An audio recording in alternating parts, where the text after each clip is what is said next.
after all these years, and I am currently the DTM regional coordinator based in the regional office in Cairo for the Middle East and North Africa region, but I was the DTM and research officer in Iraq when we started the study.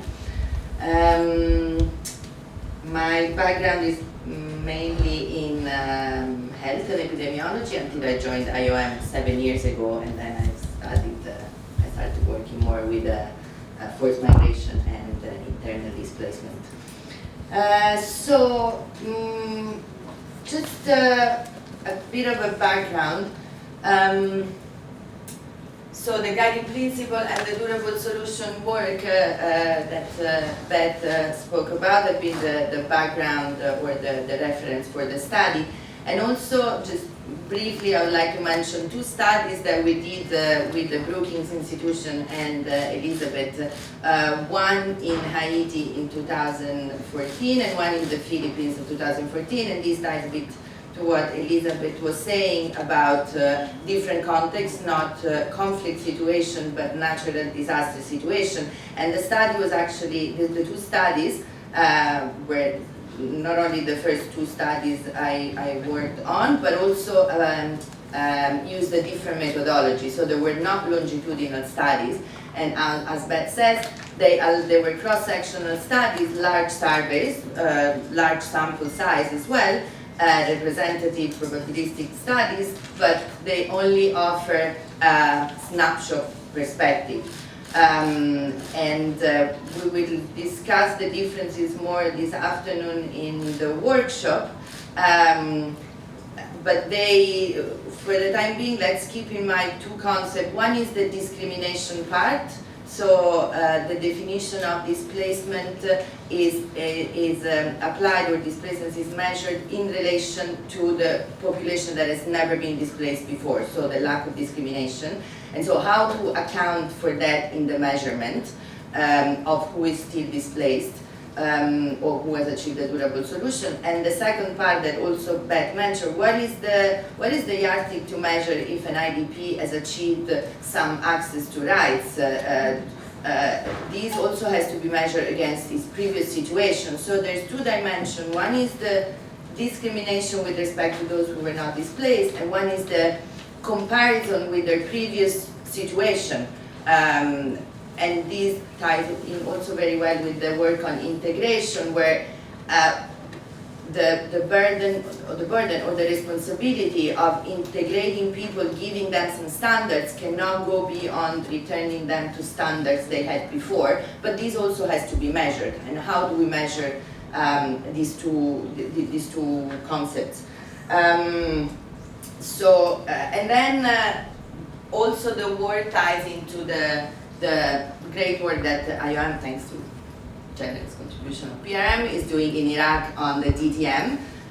So the displacement tracking matrix, for those of you who have not heard about it, it's an IOM information system that collects data on this repeat data on displaced population, and it's been active so far in about 70 countries in the world, and as we speak maybe 40 or 45. Both in context of conflict and natural disaster. And I would say that the DTM in Iraq is one of the more articulated ones. Like there are other countries where it's also extremely sophisticated, but the DTM in Iraq has had the opportunity to test a lot of tools and a lot of different methodologies. So one of these is also another type of longitudinal assessment, which is the integrated location assessment, that has already reached its fourth iteration, but the data is not individual data, is location-based data. So the methodology is slightly different, but that also offers the opportunity to observe progression over time of locations and the population living in it without directly interviewing people or talking to people. So this is a bit the background that led IOM Iraq and community revitalization program that was active at the time and had been active, as Luca said, for many years before, allowing IOM to have a bit more of a long-term view and programming compared to other emergency contexts where funding is always very short-lived or short. So this was a bit the background of how we thought about the study. Reading about many papers by Elizabeth Ferris and colleagues advocating for longitudinal study. This background, the limitation of the two studies in Haiti and the Philippines, led us to conceptualize this study observing families over time, which is a very difficult endeavor. And so it's a bit of also a risky. So just briefly, this also ties to what we're going to discuss this afternoon in the methodology workshop on measurement again. So the situation in Iraq, most of you will probably be familiar, there are several waves of displacement that happen in Iraq. So pre-2003, government-induced displacement, let's say, several campaigns, the Arabization campaign, the marshland where people were moved from the south when they were trying to drain the marshland in the south. These all led to displaced people. They estimate about 1.1 million. Then there was the US-led invasion that at the time didn't cause so much displacement as much as the sectarian violence that started a bit later with the bombing of the mosque, and that altogether seemed to have to be responsible for about 2.8 million displaced people and about 2 million refugees to 1.8 million refugees outside the country. And then we have the 2014-2019 ISIS. Now, the study focuses on this last population, but what happened to the previous one? The previous one has disappeared from the books. I mean, it's there as a number, but nobody is following up this displaced population anymore. So this comes back to the difficulty of measuring these population groups and the fact that the measurement is, or the fact that they are continue to be followed to evaluate if they've actually reached an end of their displacement is mainly a political decision.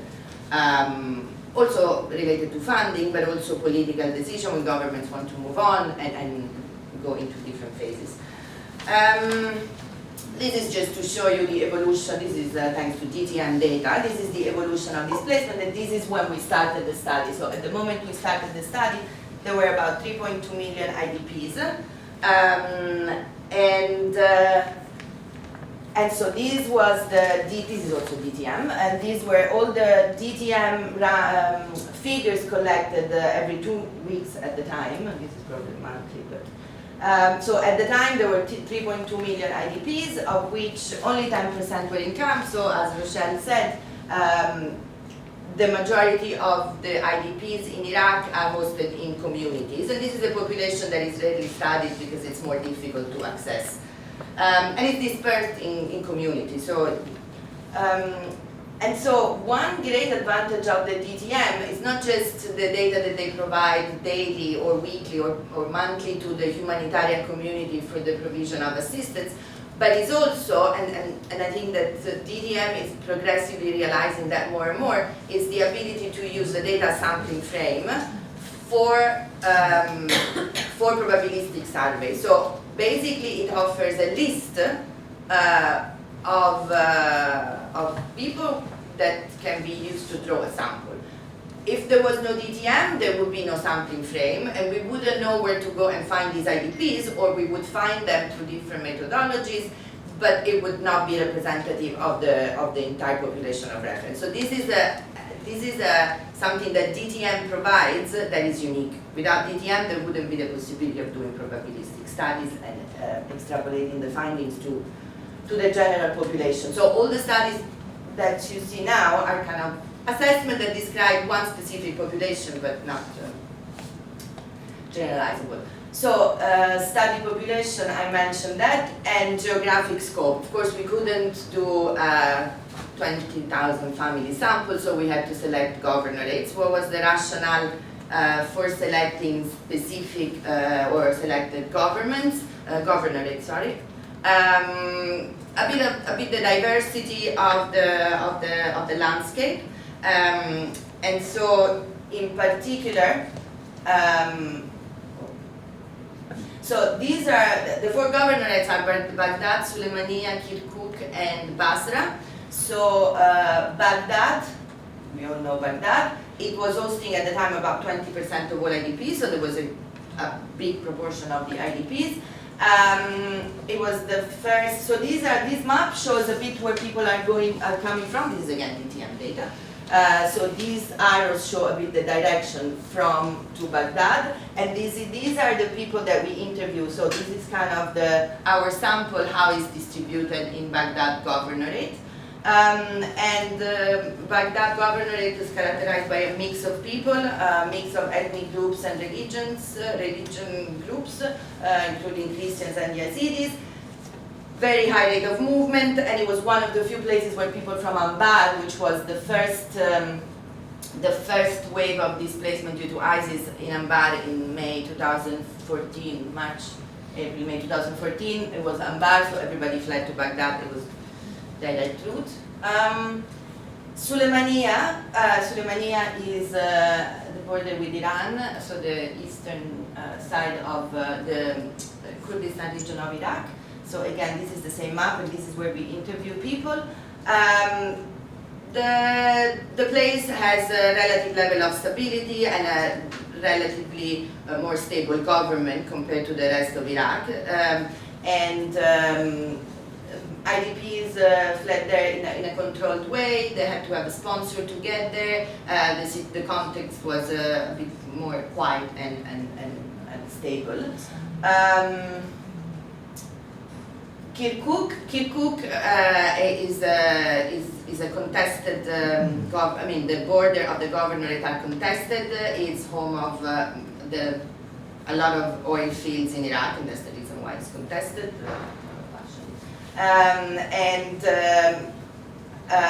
People in Kirkuk have been targeted repeatedly over the decades, so it's not the first round of displacement that they experience, and they have a strategy. It seemed at the time that they had a strategy of moving around the governorate, district to district. When fighting breaks out in one area, they move, and then they move next to it, and then they return when fighting is over. So it's a circular and internal type of movement that we observe there. And the last one, Basra had very few IDPs. Not much happened in the south. It was not very affected by the ISIS conflict. Very few IDPs, but the interesting thing is that if you see they came from far away, and you may think, why did they move from that north areas to the south? They have 13% of Turkmen compared to 1-3% of the other governorates, because this population was originally, it's also said that some population was originally from there, had fled in the 2006 sectarian violence, had fled north, or had gone to work in the oil industry in the north, and then they returned home. So one of the reasons for moving to Basra was because of presence of families and community members. So these are the reasons why we chose these areas. This is an interesting map of the ethno-religious groups and how, so these four areas also offer a bit of variety or heterogeneity of these groups in the different governorates. ER stands for ethno-religious. The research question, so maybe, I think you can go.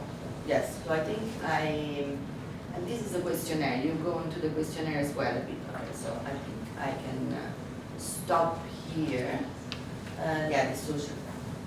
One last thing I want to say. So it's already been touched upon by Rochelle and Beth, but the idea is the criteria are, difficult to measure maybe, but quite straightforward in terms of concepts. But what it's not addressed in the framework is how do IDP themselves feel, and what is their perception of having achieved a durable solution. I remember at the beginning of the study we were discussing how do we measure happiness. we want to measure happiness? Do we find some indicators for going by, as Beth was mentioning? What is their perception?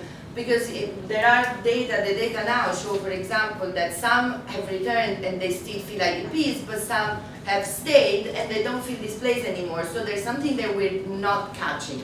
And so this was the research question where, okay, we can measure the criteria over time, tick, that's done. But how do they cope? How do they find solution? What for them is a strategy that is acceptable? There is a mid-level of acceptability of a quasi-durable solution.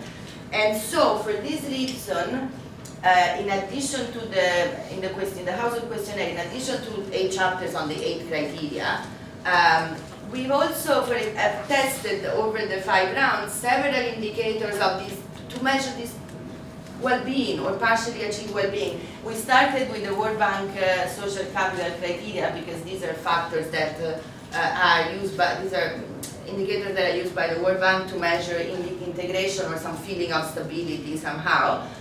Progressively we've tested them, we've added, removed, but for this reason. And then there is a chapter that is completely dedicated to this perception of stability and integration, what it means for them. And then, as Beth mentioned, this was the idea was also that once we've laid the ground with the 8 criteria, we can test different modules and we can add modules to the consecutive rounds to analyze more in depth certain areas. Because, for example, one of the criteria is access to services, including health, but nobody asks IDP how their health actually is. So for 2 rounds we had we asked a full section on health. With internationally recognized scale of measuring physical, psychological, and general well-being. And now the agriculture one that is being used in this current round, because we found out, for example, that over time, most of the IDP recuperate their previous work occupation, except people that were working in agriculture. The proportion of IDP living in urban areas is much higher than the urban population of Iraq overall. So there is the evidence that people move from rural areas to urban areas. And probably that's why those who were working in agriculture before, there were about 22-23%, only 1 or 2% now are back to agriculture. So now that has an impact both at livelihood level for the individual family, but also overall in Iraq, what's happening to the agricultural production and how that is dealt with. So we have now a partnership with FAO, and we are doing a more in-depth module just on agriculture, and so that offers the possibility. The longitudinal nature also offers the possibility of having a background information that you can build on and tailor it to the needs of actual situation. I stop here, and thank you very much.